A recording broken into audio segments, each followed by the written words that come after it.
श्री गोविंद गोपीनाथ मरन मोहन जू की जाय। नित्य लीला प्रविष्टम विष्णुपार अश्रुतर अश्रुत शिशुमार भक्ति वेदांत नारायण गोसाई महाराज श्री गुरुदेव की जाय। नित्य लीला प्रविष्टम विष्णुपार अश्रुतर अश्रुत शिशुमार भक्ति वेदांत वामन गोसाई महाराज की जाय। नित्य लीला प्रविष्टम विष्णुपार अश्रुतर अश्रुत शिशुमार भक्ति वेदांत स्वामी महाराज श्री प्रभुपाद की जाय। नित्य प्रविष्टम विष्णुपाद अश्रुतर शतमार भक्ति प्रज्ञान केशव गोसाई महाराज की जाय। नित्य प्रविष्टम विष्णुपाद अश्रुतर शतमार भक्ति सिद्धांत सरस्वती गोसाई प्रभुपाद की जाय। नित्य प्रविष्ट महाभागवत श्री गोरक्षर बाबाजी महाराज की जाय। नित्य प्रविष्ट श्री सच्चिदानंद भक्ति विनोद ठाकुर की जाय। नित्य प्रविष्ट वैष्णव सार्वभौम श्री जगन्नाथ दास बाबाजी महाराज की जाय। श्री रूपानुगौर्य गुरु वर्ग की जाय। श्री रूप सनातन भट्ट रघुनाथ श्री जीव गोपाल भट्टदास रघुनाथ श्रार गोसाई प्रभु की जाय। श्री स्वरूप दामोदर राय रामानंदारी श्री गौर पार्षद वृंद की जाय। नाम जय श्री हरिदास ठाकुर की जाय। प्रेम से कहो श्री कृष्ण चैतन्य प्रभु नित्यानंद श्री अद्वैत गदाधर शिवासरी गौर भक्त वृंद की जाय। श्री क्षेत्र मंडल गौर मंडल ब्रज मंडल मथुर वृंदावन धाम की जाय। सर्व अभिष्ट प्रदत्त गिरिराज महाराज की जाय। श्री कुंद श्याम कुंड की जाय। श्री यमुना देवी गंगा देवी की जाय। श्री तुलसी महारानी वृंद देवी की जाय। श्री भक्ति देवी की जाय। श्री पूर्णमासी योग माया की जाय। श्री गोपेश्वर महादेव की जाय। श्री हरिनाम संकीर्तन की जाय। ग्रंथराज श्रीमद्-भागवतम की जाय। श्री विश्वनाथ चक्रवर्ती ठाकुर की जाय। सरार्थ-दर्शिनी वृत्ति की जाय। अनंत कोटि वैष्णव वृंद की जाय। समागत गौर भक्त वृंद की जाय। श्री निताय गौर प्रेमानंदे हरि हरि बोल। Hare Krishna, Raj Bhuvan Yadav ji and Raseshwari Mata ji. Hare Krishna.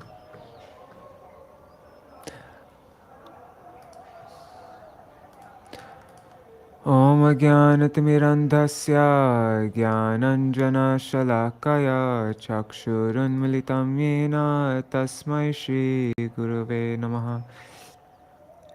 Nama Om Vishnu Padaya Radhikaya Priyatmane Shri Śrīmad Bhakti Vedanta Narayanitti Namine. Nama Om Vishnu Padaya Krishna Prishtaya Bhutale Śrīmate Bhakti Vedanta Swaminitti Namine. Vanchakalpatarubhyascha kripa sindhubhya eva cha patitanam pavanebhyo vaishnavebhyo namo namaha. Namo mahavadanyaya Krishna prema pradayate Krishnaya Krishna chaitanya namne gauratvishe namaha. Gurave gaurachandra radhikaya tadalaye Krishnaya Krishna bhaktaya tarbhaktaya namo namaha. Yang pravrajantamanupetamapeta-krityam dvaipayano virahakatara ajuhava putreti tanmayataya taravobhinedusthang sarvabhuta hridayang munimanatosmi narayanam namaskritya narang chaiva narotamam devim saraswatim vyasam tato jayamudiraye. Shrinvatang svakatha Krishna punya shravana kirtana hridantasto yabhadrani vidhunoti suhritsatam. Nashta prayeshvavadreshu nityang bhagavata sevaya bhagavatyuttama shloke bhaktir bhavati naishtaki. Tavai vasmi na jivami tvaya vina iti vigyaya radhe tvam nayamang charanantikam. Bhaktya vihina aparada lakshaya kshiptastakama ditaranga madhe kripa mai tvam sharanam prapanna vrinde namaste charana ravindam. Bhaja Shri Krishna Chaitanya Prabhu Nityananda Shri Advaita Gadadhar Shivasari Gaur Bhakta Vrinda Hare Krishna Krishna Krishna Hare Hare Hare Hare Rama Rama Rama Hare Hare.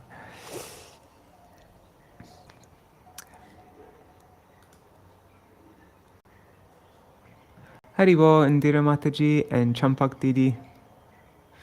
Dandavat Pranams. And everybody else who's watching.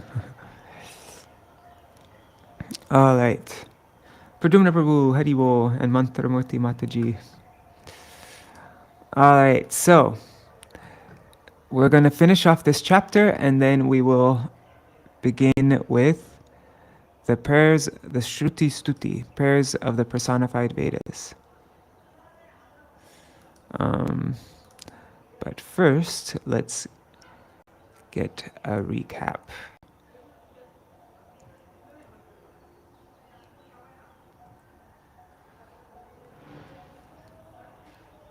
Okay. Once, while touring on pilgrimage, Arjuna heard that Baladev intended to get his sister Subhadra married to Duryodhana. Arjuna desired to marry Subhadra himself by kidnapping her. So he disguised himself as a renunciate and went to Dwarka, whose residents respected him as a great saint. Once, when Subhadra left the palace to participate in a chariot festival, Arjuna abducted her and defeated the Yadavas who tried to oppose him. Balaram was angered at this, but Shri and others pacified him, who then joyfully sent the bride and groom with gorgeous wedding gifts. In the city of Mithila, there's a poor Brahman devotee of Krishna named Shrutadev, who was always satisfied. In the same city was the devotee King Bahulashva, who remains detached from material wealth. Pleased with the devotion, Lord Krishna visited their homes simultaneously in two forms, along with Narad and several other sages. Each of them worshipped Krishna suitably with prayers and whatever paraphernalia they had. Krishna imparted instructions on bhakti to his hosts. So we ended first. It explained Bahulashva and all his prayers to Krishna, and then we ended with the prayers of Shrutadev to Krishna. And so we're going to continue on from that point. Shrutadev was the poor one, the poor Brahman devotee.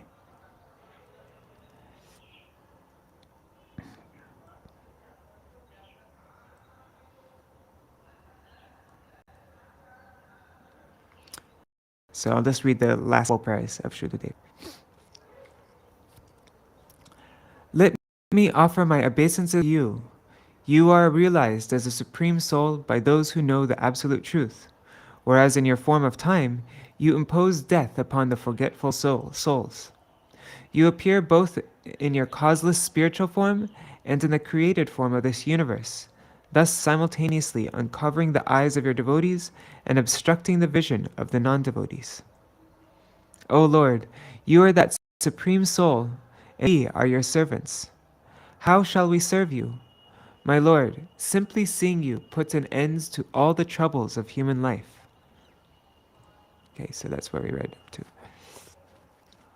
Shri Shuka Uvacha Taruktam itupakarnya Bhagavan Pranatartiha Grihitva Panina Panim Prahasangstam Uvachaha. Shri Shukadev Goswami said, after hearing Shrutadev speak these words, the Supreme Personality of Godhead, who relieves his surrendered devotees' distress, took Shrutadev's hand in his own and, smiling, spoke to him as follows.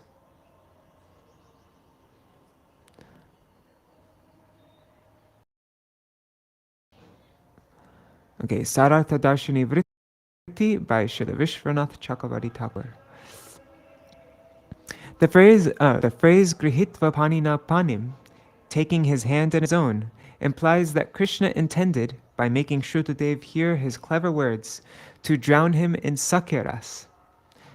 Krishna smiled broadly to indicate, yes, you know the truth about me, and I also know all about you.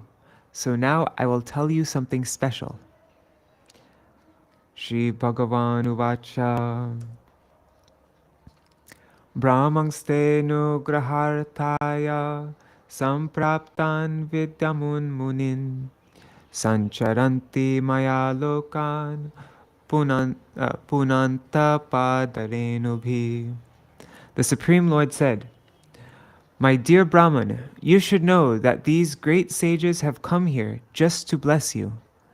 They travel throughout the worlds with me, purifying them with the dust of their lotus feet. They travel the worlds with me, purifying them with the dust of their feet. Who's them?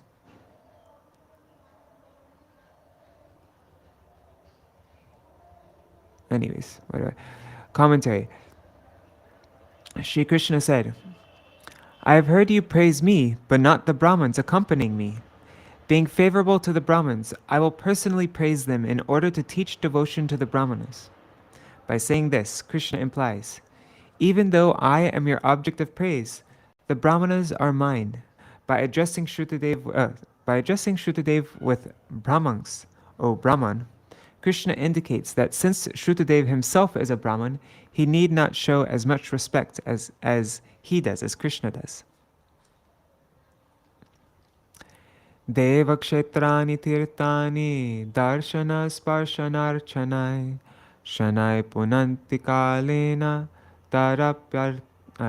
tadapyarhatamikshaya.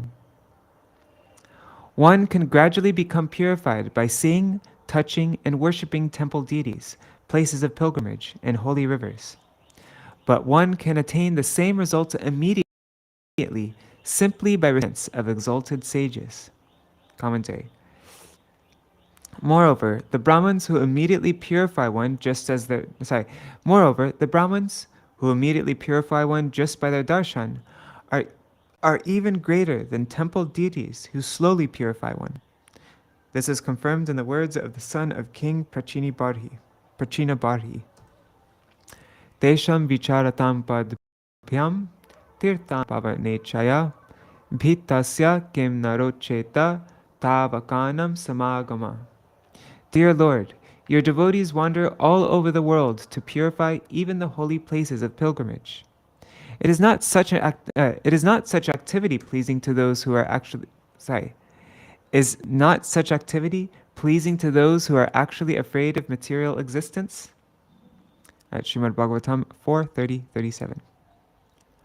Brahmano janmana shreyan sarvesham praninam iha tapasa vidyaya tushtya kim umat kalaya yuta.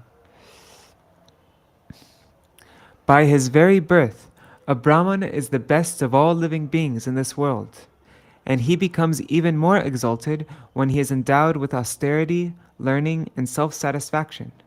What to speak of devotion to me? Krishna continued, by birth, austerity, peace, and knowledge, the Brahman is the best of all living entities. He is even more so when he has attained direct realization of me by intensely worshipping me. Na brahmanan me dayitam rupam. Na brahmanan me dayitam rupam etach chatur bhujam sarva veda mayo vipra sarva deva mayo hyaham. Even my own four-armed form is no dearer to me than a Brahman. Within himself, a learned Brahman comprises all the Vedas, just as within myself, I comprise all the demigods. Commentary. The phrase Sarva Veda Mayo Vipra means that the Brahman sages, who are the Vedas personified, can reveal Krishna, who embodies all the demigods and Vishnu Tattva expansions of Narayan.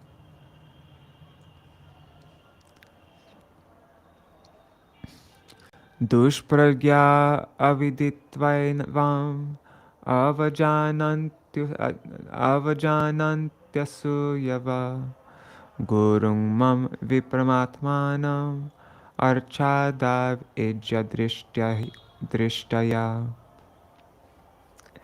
Ignorant of this truth, foolish people neglect and enviously offend a learned Brahman, who, being non-different from me, is their spiritual and very self. They consider worshipable only such obvious manifestations of divinity as my deity form. Commentary. Krishna said, foolish people who are ignorant of this truth find fault with Brahmanas, and they think that deities are worshipable, but not Brahmanas.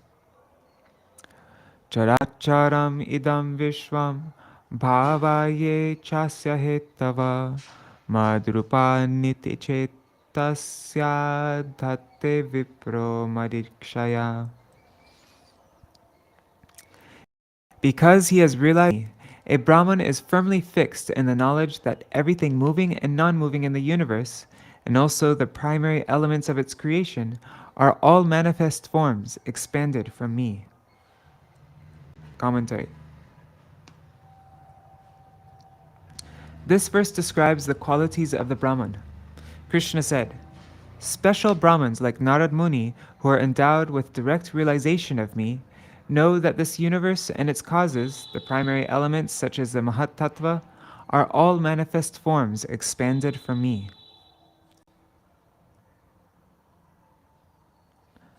Tasmad Brahma Rishin Etan Brahman Machcha Dayarchaya Evang Ched Architosmyada Nanyata Bhuri Bhutibhi.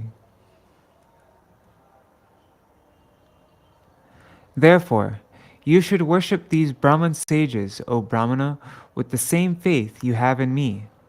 If you do so, you will worship me directly, which you cannot do otherwise, even with offerings of vast riches. Shri Shuka Uvacha Sa itam prabhuna dishta saha krishnan dvijottamam aradhyaikatma bhavena maithilaschapasargatim. Shri Shuka said, so instructed by his Lord, with single-minded devotion, Shrutadev worshipped Shri Krishna and the topmost Brahmanas accompanying him, and King Bahulashva did the same. Thus, both Shrutadev and the king attains the ultimate transcendental destination. Commentary. Shrutadev then worshipped Krishna and the sages with undivided attention.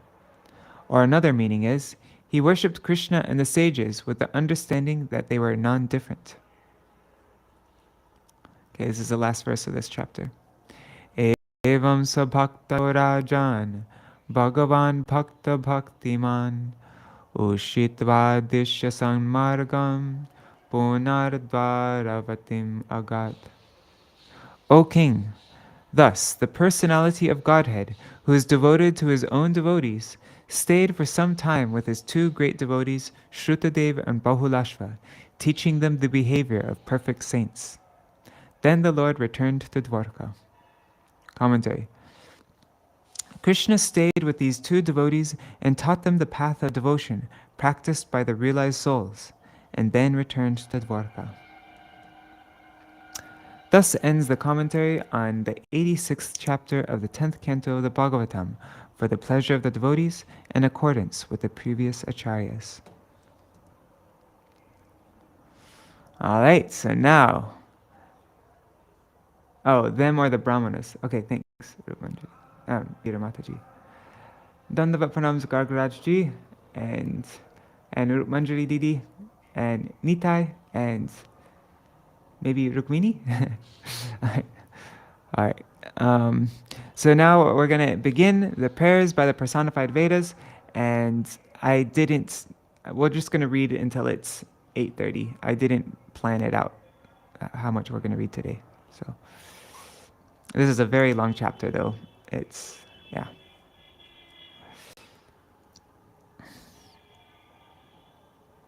Shri Parikshit Uvacha Brahman Brahmanya Nirdeshye Nirgune Gunavrittaya Katang Charanti Shrutaya Sakshat Sad Asata Pare. Shri Parikshit said, O Brahmana, how can the Vedas directly describe the supreme absolute truth, who cannot be described in words? The Vedas are limited to describing the qualities of material nature, but the Supreme is devoid of these qualities, being transcendental to all material manifestations and their causes. Commentary. All glories to Sri Govinda. In this chapter, the superiority of Krishna's form over all others is indicated by the Vedas personified. Narad hears this from Sri Narayan Rishi and then explains it to his disciple Śrīla Vyasadeva. Let me offer the following invocation. This is a really special chapter. Mama Ratna Vanig Bhavam Ratnanya Parichinvata Asantu Santo Jiremi Nasvasvanta Vinodakrit. The saintly devotees may laugh at me for becoming a jewel merchant. The saintly devotees may laugh at me for becoming a jewel merchant, though I know nothing about precious jewels. But I feel no shame, for at least I may entertain them. That's such a neat verse. Namesti Vaidushap. Oh wait, let me try again. Namesti Vaidushapi Napi Bhaktir Virakti Raktir na tatapi lolyat Sudurgamadeva Bhavani Vedas Stutyartha Chintamani Rashi Gridnu. Though I have no wisdom, devotion, or detachment from material energy, I am still greedy to take the touchstone of the Vedas prayers from the fortress in which it is being kept. Mam nichitayam avivekavayo pravartate pataitum balachchit lekam yatha swami sanatana shri krishnangri bhastambha kritavalamba. If the wind of indiscretion, my failure to acknowledge my lowly position, threatens to knock me down, then while writing this commentary, I must hold on to the effulgent pillars of the feet of Sridhar Swami, Sanatan Goswami, and Lord Shri Krishna. What beautiful verses, huh? Pranamya Shri Gurum Pranamya Shri Gurum Bhuya Shri Krishnam Karunarnavam Lokanatam Jagat Chakshu Shri Shukam Tam Upashraye. Repeatedly bowing down to my divine spiritual master and to Lord Shri Krishna, the ocean of mercy, I take shelter of Shri Shukadeva Goswami, the protector of the world and its universal eye. At the end of the preceding chapter, Shukadeva Goswami told Parikshit Maharaj, Evam Sabhaktayo Rajan Bhagavan Bhakta Bhaktiman Ushitva Dishyasan Margam Punar Dvaravatim Agat. Thus, O king, the personality of Godhead, who is the devotee of his own devotees, stayed for some time with his two great devotees, teaching them how perfect saints behave. Then he returned to Dwarka. In this verse, the word sanamargam can be understood in at least three ways. In the first, sat is taken to mean devotee of the Supreme Lord, and thus sanmargam means the path of bhakti yoga, devotional service, the path of the devotees. In the second, and just letting you know, sat becomes sun when it's followed by, what do you call it? Hari Venus, right? Which is like, anyways. So thus, O king, the personality, did I skip a page? No. Oops, I accidentally went back. Okay. So Sanmargam means the path of the devotees, the path of bhakti yoga, devotional service. And the second, with Sat meaning a seeker of transcendental knowledge, Sanmargam means the path of Jnana Yoga, which has impersonal Brahman as its object. And in the third, with Sat referring to the transcendental sounds of the Vedas, Sanmargam means the process of following Vedic injunctions. Both the second and the third of these interpretations of Sanmargam lead to Parikshit's question of how the Vedas can describe the absolute truth. Brahman cannot be defined because it has no class, substance, quality, or action. It's anirdesha. It cannot be defined because it has no jati, dravya, guna, or kriya. Therefore, how can the Vedas indicate Brahman by direct meaning, rather than by indirect reference? Brahman is beyond qualities. Brahman is nirgun. It is beyond substance, sat, such as earth, and beyond the action of an object, whose nature is incomplete, asat. It is also beyond class, jati, since that inheres in substance, action, and quality. Wait. It is also beyond class, since that inheres in substance, action, and quality. And I didn't totally understand that. Or the statement can mean, Brahman is beyond substance, sat, is beyond substance, sat, and everything else which is not substance, which is asat. That means class and actions. Those are asat. How can the Vedas, whose existence depends on class, substance, and actions, or in other words, the aspects of quality, gunavrittaya, how can those Vedas deal with this Brahman, which is devoid of class, object, quality, and action? In philosophy, padarthas, or real things, are enumerated. So padarthas are either substance, dravya, such as earth, water, fire, time, and space; quality, that's guna, such as color, taste, and smell; action of objects, that's kriya; and prototype or genus, okay, jati, such as humanness, cowness, and so on. Then different philosophies will add or subtract items from this list. Impersonalists admit only one padartha, namely Brahman. Thus, King Parikshit is puzzled as to how the words, supposedly material, of the Vedas can directly describe the absolute truth, the transcendental supreme Brahman. That's dealing with padartha.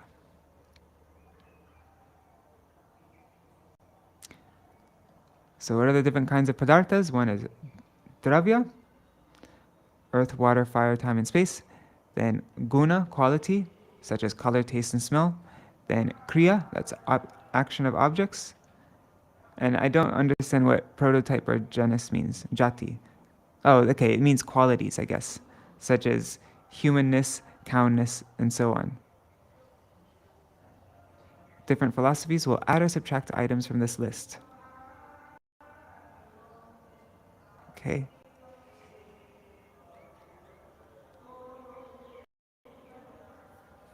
Okay. Next verse. Shri Shuka Uvacha. Let me just check the comments really quick. Okay. Shri Shuka Uvacha. Bodhindriya mana pranam jananam asrajat prabhu matrartam cha bhavartam cha atmane kalpanaya cha. Shukadeva Goswami said, the Lord manifested the material intelligence, senses, mind, and vital air of the living entities so that they could indulge their desire for sense desires for sense gratification, take repeated births to engage in fruitive activities, become elevated in future lives, and ultimately attain liberation. Commentary. This is the reply. The Lord created intelligence, mind, the senses, and prana.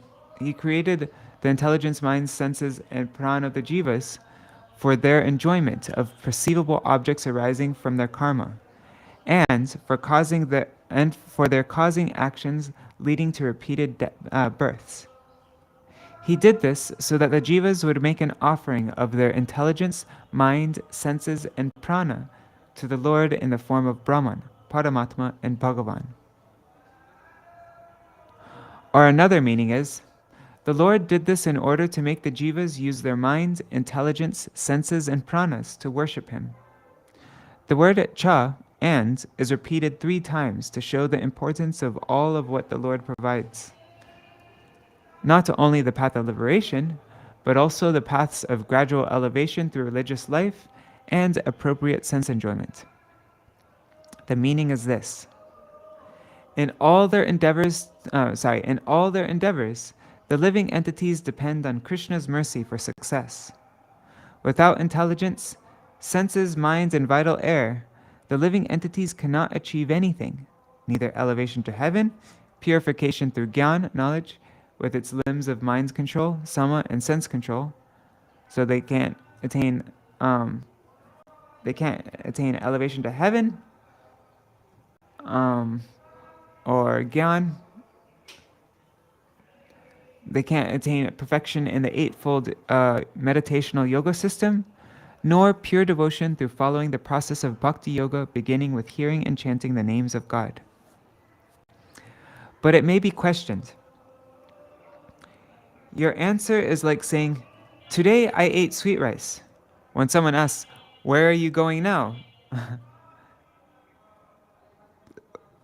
Wait, I didn't get that.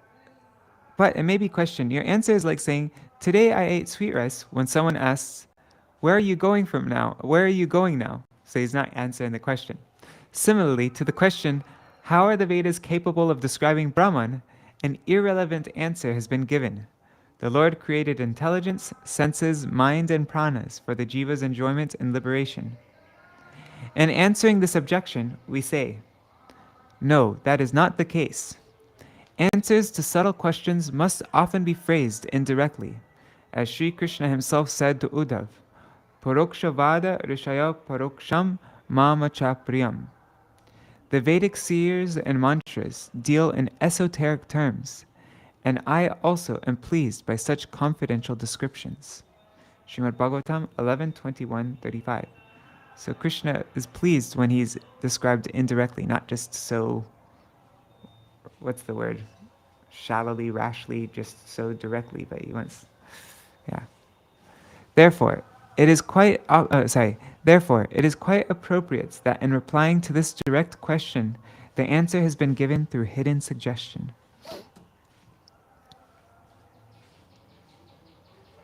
The impersonalists cannot appreciate the direct answer, so instead, Shukadeva Goswami gives an indirect reply.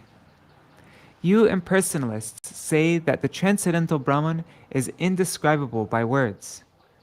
But if Krishna had not created the intelligence, mind, and senses, then sound and the other objects of perception would all be just as indescribable as your Brahman.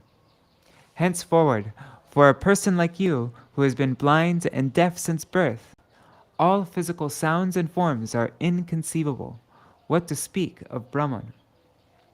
Just as Krishna has given us all faculties of perception for experiencing and describing to others the sensations of sight, sound, smell, touch, and taste, in the same way, he may mercifully give someone the ability to realize Brahman. If Krishna chooses, he may create some extraordinary way for words to function, apart from their ordinary references to material substances, qualities, categories, and actions. That may make even Brahman expressible by words. After all, Krishna is the Almighty Lord, and he can easily make the indescribable describable. In the Śrīmad-Bhāgavatam 8:24-38, Lord Matsya assures King Satyavrata that the absolute truth can be known from the words of the Vedas. Madhyam mahimanam cha param brahmeti shabditam Vetsyasyanugrahitam me samprashnar vivritam hridi. You will be thoroughly advised and favored by me, and because of your inquiries, everything about my glories, which are known as Param Brahma, will be manifest within your heart. Thus you will know everything about me. Someone may ask, but how will I know it? Lord Matsya replies, you will know Brahman directly, you will know Brahman directly, defined by sounds, manifesting as the statements of great sages recorded in the Vedic literatures, which say, Brahman is like this. In answer to your question, what is Brahman like? Only by receiving my mercy is it possible to realize Brahman through the words of the Vedas. One should not interpret this verse spoken by Matsya to mean some indirect or metaphorical understanding of Brahman. Otherwise, the words by my mercy would be meaningless. If it were indirect understanding, then the word shabditam, expressed through sound, also becomes meaningless. In the same way, as Lord Matsya said, by my grace you will directly realize that Brahman is in your heart.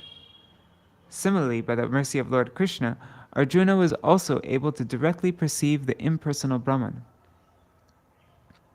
The Sri Harivansha narrates the story of the kidnapping of the learned Brahman's sons, wherein Krishna said to Arjuna, O best of the Bharatas, the brilliant, divine, and vast Brahman which you have now seen is none other than myself, because it is my eternal effulgence. It constitutes my everlasting spiritual energy, manifest and unmanifest. The most expert yogis of this world become liberated on entering it. It is the soul of those practicing Sankhya, Yoga, and austerity. That supreme transcendental Brahman has manifested all the differentiated varieties of this world.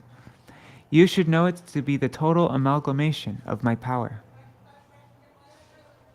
Or another meaning of the answer is as follows. O king, the Vedas never delineate the impersonal Brahman. Lord Brahma says, Shabdo na yatra puru karakavan kriyarto. Brahman is beyond sound. That's Śrīmad-Bhāgavatam 2.7.47. Thus, the Vedas cannot touch upon the Brahman in his personal Satchidananda form, because he is transcendental to mundane terms like substance, class, quality, and action. Furthermore, the Vishnu Puran 1.9.44 says, Satvadayo na santishayatra na chaprakrita guna. The material modes of goodness and so on do not exist within the Supreme Lord. From this absence of mundane qualities, however, one can deduce that there must be transcendental qualities within Krishna. And the Shvetashvatar Upanishad 6.11 saying, Shakshi Cheta Kevalo Nirgunascha. He is the unique, fully aware witness without material qualities, indicates that Nirgun must mean only without material qualities, since being a witness is a quality. Yeah. The Smriti Bhagavad Gita says, Vedaishcha sarvar aham eva vedya. I am known by the Vedas. It can be understood from this statement that since the Lord possesses spiritual varieties, qualities, forms, and actions, which can be expressed through the function of sound, the Vedas can directly describe that Lord who has infinite spiritual qualities.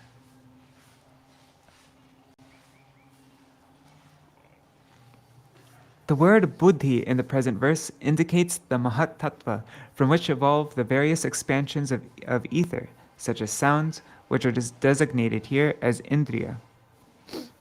Matrartham then means, for the sake of using transcendental sound to describe Brahman, since for that precise purpose Sri Krishna inspired Prakriti to evolve ether and sound. Therefore, the second meaning is as follows. Sri Krishna creates the Mahat Tattva, the senses, sense objects, elements, mind and prana, for their functioning in relation to the soul, and for the welfare of the jivas. Thus, a person can engage the spiritual, in the case of the perfected devotee, and material, in the case of the practicing devotee.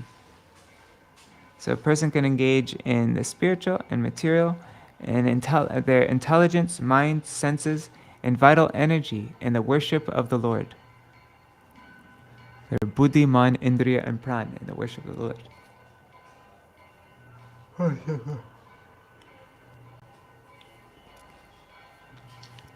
The word matra can mean function, division, place, or ear ornament, according to the teachings. The word bhava can mean auspiciousness, shiva, or attainment. Because speaking is not possible without the prana, mind, and senses, they are curated for the function of speaking. They are created for this function of speaking. Sorry, guys. The Gopal Tapani Upanishad, Purva 12, says, Sa pundarika nayanam meghabham vaidyutambaram dvibhujam monamudradhyam vanamalinam ishvaram. The Supreme Lord, appearing in his two-armed form, had divine lotus eyes, a complexion the color of a cloud, and garments resembling lightning. Garments that resembled lightning. He wore a garland of forest flowers, and his beauty was enchanted by his pose of meditative silence. In this context, the transcendental intelligence and senses of the Siddha, the perfected, the devotee, can correctly perceive Krishna's purely spiritual beauty. It is his realizations that are echoed in the Gopal Tapani's comparison of Krishna's eyes, body, and clothing to a lotus, a cloud, and lightning. Krishna's eyes, body, and clothing is compared to a lotus, a cloud, and lightning. For the sadhak, the neophyte devotee, however, Sri Krishna's spiritual eyes, body, and clothing are not actually perceivable to his intelligence and the senses. Nevertheless, by reading verses such as this one from the Sri Gopal Tapani Upanishad, the sadhak thinks of the wonderful beauty of Krishna. Concentrating his mind in this way, he gradually becomes joyful under the impression that he is meditating Lord, though he is not fully realized, and cannot even meditate steadily on the effulgence surrounding Krishna's transcendental body. Can't even meditate on the effulgence. But Sri Krishna, on the other hand, being moved by the waves of his boundless mercy, thinks, "Oh, how wonderful that my devotee is meditating on me." Then, when the sadhak's devotion matures, Krishna brings that beloved devotee to his feet and engages him in confidential service. Thus it is concluded that only by the mercy of Krishna can the Vedas convey the transcendental form and identity of the Lord.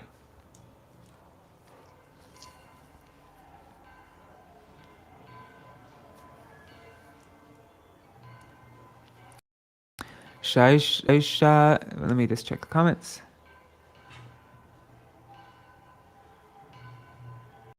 Hari Bol Sudidi. You missed where the sons of Brahmins were kidnapped? I'm sorry. I kind of can't think right now either, actually. Saisha Upanishad Brahmi Purvesham Purvajar Dhrita Shraddhaya Dharayir Yastam Kshemam Gachir Akinchana.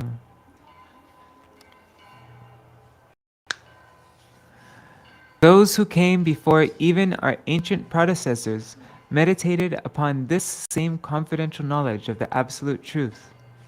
Indeed, anyone who faithfully concentrates on this knowledge will become free from material attachments and attain the final goal of life.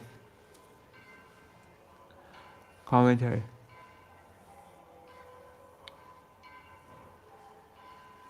Sai. Shukadeva Goswami said, these two famous verses, verses 1 and 2, in the form of a question and answer, can be considered an Upanishad on the topic of Brahman, a Brahma Upanishad. These verses were not created by us, but simply made their appearance because this Upanishad was spoken previously by Narad Muni, who himself heard it from Sanat Kumar. Atra te vishyami gatam narayanan vitam naradasya cha sangvadam rishir narayanasya cha. In this connection, I will relate to you a narration concerning the Supreme Lord Narayan. It is about the conversation that once occurred between Sri Narayan Rishi and Narad Muni. Commentary. To reinforce Parikshit's faith in his words, Shukadev Goswami said, "Concerning this subject, I will tell the history in the form of a dialogue which shows Narayan as supreme. Ekada narado lokan paryatam bhagavat priya sanatanam rishim drashtum yayo narayanashramam." Once, while traveling among the various planets of the universe, the Lord's beloved devotee Narad went to visit the primeval sage Narayan at his ashram. Commentary. Narad went to see the eternally liberated Narayan Rishi, the son of Dharma. Yo vai bharatavarshismin kshemaya swastaye nrinam dharma jnana shamopetam aha kalpar asti tastava.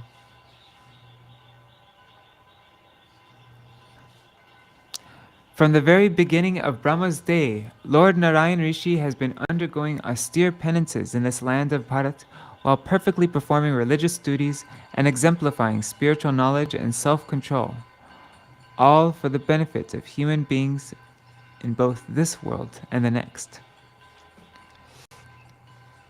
Commentary.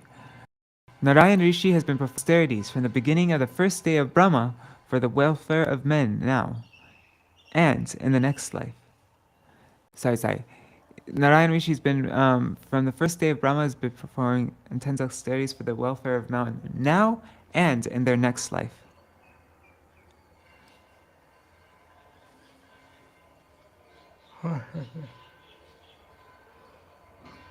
Tatra pavishtam rishibi kalapa gramya vasibi paritam pranato prichad idameva kurudvaha. There, Narad approached Lord Narayan Rishi, who was sitting amidst sages of the village of Kalapa. After bowing down to the Lord, O hero of the Kurus, Narad asked him the very same question you have asked me. Commentary. Narad offered his respects to Narayan, who was seated there, and asked about this topic. O Brahmana, how can the Shrutis describe the indescribable Brahman? Tasmai yavochara bhagavan rishinam shinvatam idam yo brahmavada purvisham jana loka nivasinam. As the sages listened, Lord Narayan Rishi related to Narad an ancient discussion about the absolute truth that took place among the residents of Janaloka. Commentary.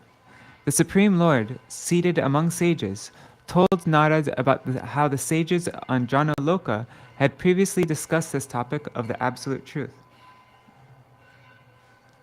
Shri Bhagavan Uvacha Swayambhuva Brahma Satram Janaloke Bhavapura Tatrasthanam Manasanam Muninam Urdhvaretasam. The personality of Godhead said, "Son of self-born Brahma, once long ago on Janaloka, the wise sages who resided there performed a great sacrifice to the absolute truth by vibrating transcendental sounds. These sages, mental sons of Brahma, were all perfect celibates." Commentary. The Supreme Personality of Godhead said, "O son of Brahma, the qualified inhabitants of Janaloka, the mental sons of Lord Brahma, previously held a discussion on the Brahman." Sorry.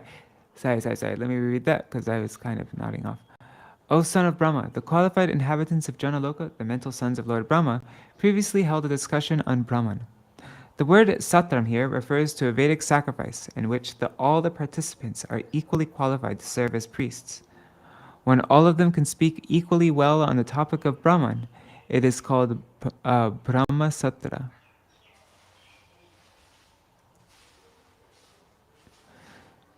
One second, just checking the comments. Okay. Shetadvipam gatavat. No. Shetadvipam gatavati. Tvaidrashtum tarishwaram. Brahmavada susamvrita. Shrutayo yatra sherate. Tatrahayam abhut prashnas. Tvamam yam anuprechasi. At that time, you happened to be visiting the Lord on Shvetadvip, that supreme Lord in whom the Vedas lie down to rest during the period of universal annihilation.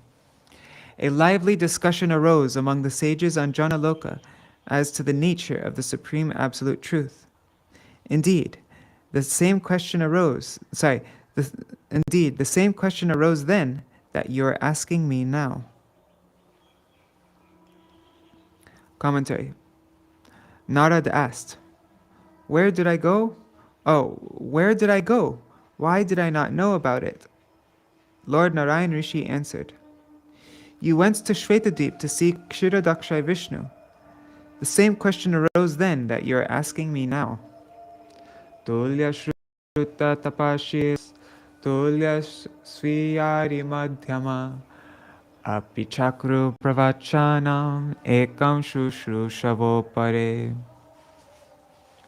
Although these sages were all equally qualified in terms of Vedic study and austerity, and although they all saw friends, enemies, and neutral parties equally, they chose her to be the speaker, and the rest became eager listeners. Commentary. Narad said, "But since all of them were filled with knowledge, who became the speaker and who asked the questions?" In this verse, Narayan Rishi answers, "Since there is no difference in their learning, austerity, and character, and although they all saw friends, enemies, and neutral parties equally, they randomly chose one of their members to be the speaker and the rest to be asked questions."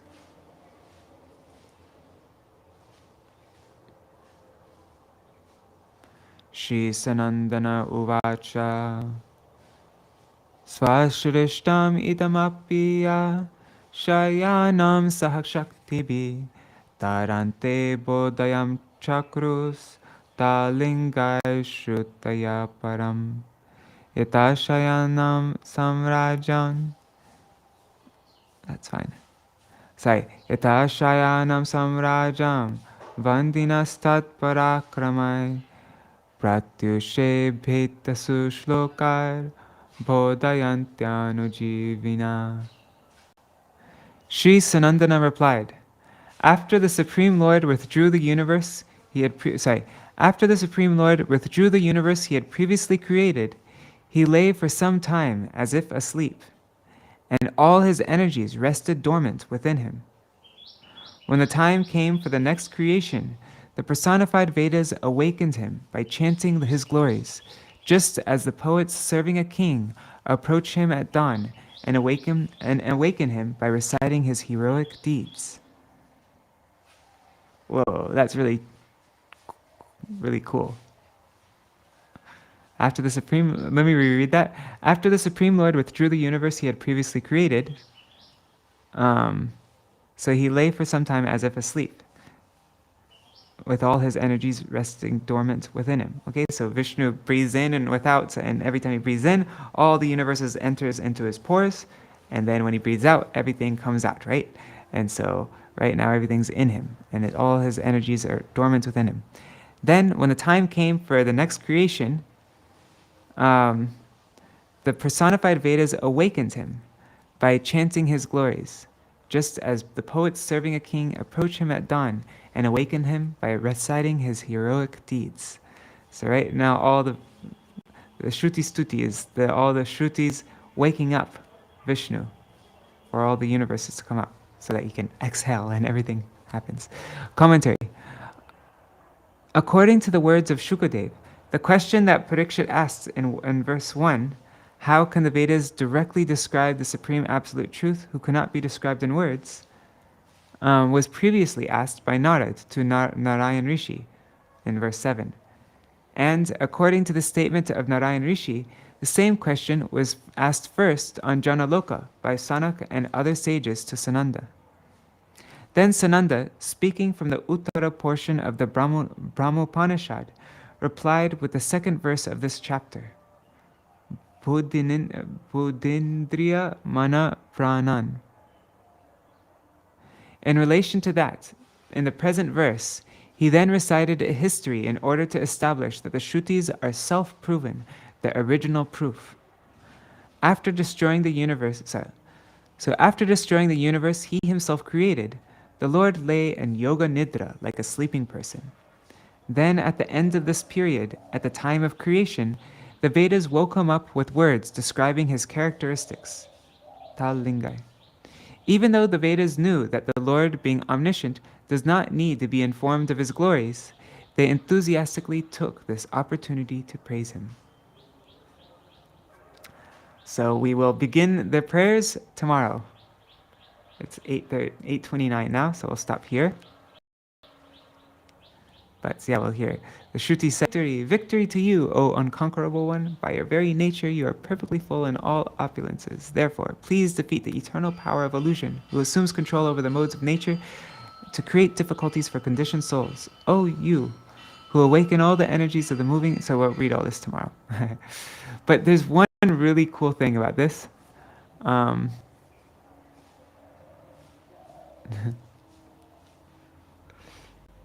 Narad has FOMO, fear of missing out, totally.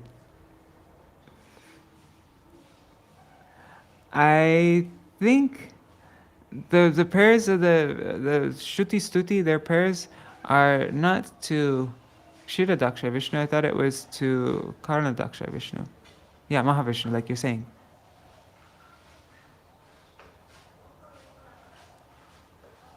Yeah, I think it's what you're saying here, Rup Manjari, but sorry, today's reading, I'm really tired. Yeah, so I kind of fell asleep actually while I was reading a Sanskrit. I think I said something in English, like a sentence, like I said it's okay. I actually had a short little dream, and I spoke in my dream. I was like, and then I woke up. But yeah, it's really weird. But oh, you thought they were talking to Sri Krishna. Well, Rup Manjari Didi, there is something very interesting.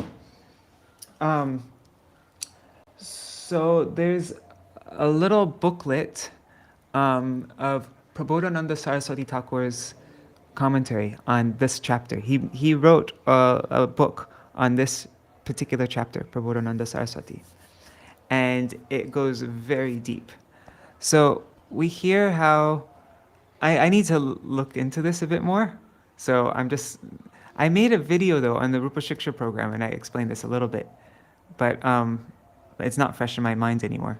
So so we know how there are the different groups of gopis, right? There's the Shruti-chari gopis, and there's the Rishi-chari gopis or Muni-chari gopis, right? Like there's description given. Where is that description given?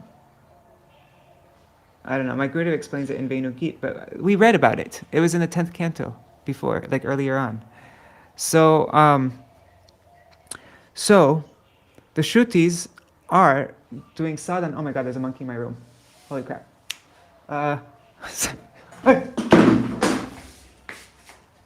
Okay, I got rid of it. So the Shrutis, they become gopis. They do sadhana to become gopis. And so externally, they are waking up Mahavishnu, yeah. But internally, in their perfected forms, in their sadhana, they are actually waking up Radha and Krishna because they're gopis. And so Prabodhananda Saraswati Thakur, he gives, for all these verses that we're going to read, he gives the one meaning, like the base meaning of like the external meaning, and then he also gives the internal meaning of like what they're actually praying in their spiritual forms as gopis to Radha and Krishna. And actually, I think there's 3 layers of meaning, or there might be 4. One is, I don't know. I should look into this more before I speak more about it. But it is pretty, yeah, these prayers are very deep. All right, I'm going to end here. Well, yeah. Okay. Hare Krishna, Krishna Krishna, Hare Hare, Hare Rama, Rama Rama, Hare Hare, Hare Krishna, Krishna Krishna, Hare Hare, Hare Rama, Rama Rama, Hare Hare.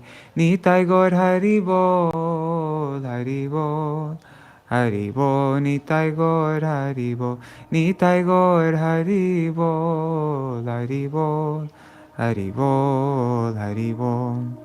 जय श्री श्री गुरु गौरांग गंधार विकगिरिधारी श्री श्री राधा विनोद बिहारी जू की जय, श्री गोविंद गोपीनाथ मदन मोहन जू की जय, नित्य लीला प्रविष्टम विष्णुपाद अश्वतर शत शिशिमार भक्तिवेदांत नारायण गोसाई महाराज श्री गुरुदेव की जय, नित्य लीला प्रविष्टम विष्णुपाद अश्वतर शत शिशिमार भक्तिवेदांत वामन गोसाई महाराज की जय, नित्य लीला प्रविष्टम विष्णुपाद अश्वतर शत शिशिमार भक्तिवेदांत स्वामी महाराज श्री प्रभुपाद की जय, नित्य लीला प्रविष्टम विष्णुपाद अश्वतर शत शिशिमार भक्ति प्रज्ञान केशव गोसाई महाराज की जय, नित्य लीला प्रविष्टम विष्णुपाद अश्वतर शत शिशिमार भक्ति सिद्धांत सरस्वती गोसाई प्रभुपाद की जय, नित्य लीला प्रविष्ट महाभागवत श्री गौरकिशोर बाबूजी महाराज की जय, नित्य लीला प्रविष्ट श्री सच्चिदानंद भक्ति विनोद ठाकुर की जय, नित्य लीला प्रविष्ट वैष्णव सार्वभौम श्री जगन्नाथ दास बाबूजी महाराज की जय, श्री रूपानुगौरी गुरु वर्ग की जय, श्री रूप सनातन भट्ट रघुनाथ श्री जीव गोपाल भट्टदास रघुनाथ शार गोसाई प्रभु की जय, श्री स्वरूप दामोदर राय रामानंदारी श्री गौर पार्षद वृंद की जय,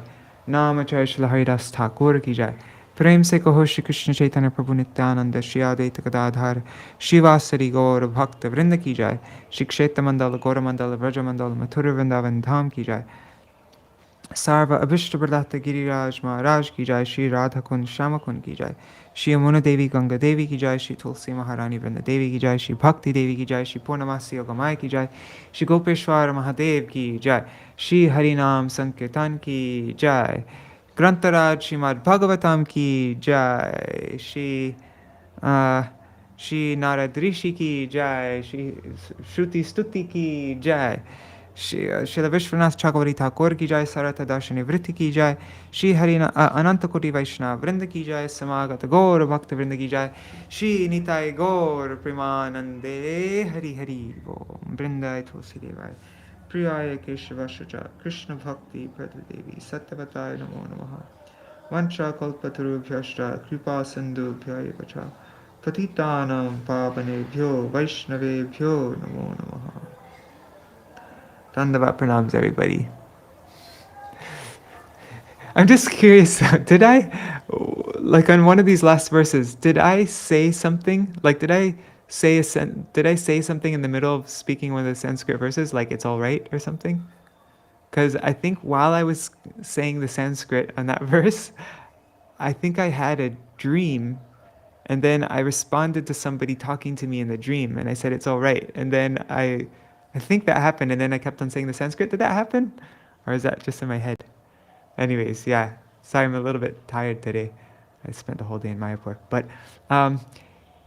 yeah, if you're curious to know more about that, the Shruti Stuti thing, actually I should look into it myself. It was one of the first videos I made for Rupa Shiksha. I think it's called Our Position in Relation to the Lord. I think that might be what it is called. It's on the Vine Up Devotion channel. But yeah, I'll try to look into it. And unfortunately, that commentary hasn't been translated into English yet.